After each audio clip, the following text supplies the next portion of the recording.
Silicon carbide has four main application areas, namely, functional ceramics, high-grade refractory materials, abrasives, and metallurgical raw materials.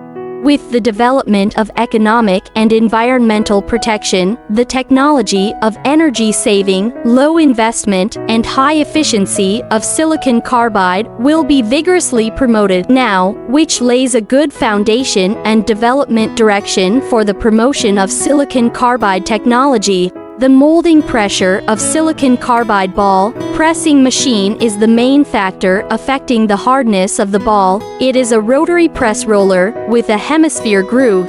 The loose powder is pressed into the spherical shape of the powder material, mainly used to press a variety of powder, such as silicon carbide powder, silicon carbide powder pellet, and other powder, through the silicon carbide ball pressing machine. Processing, molding, energy saving, convenient transportation.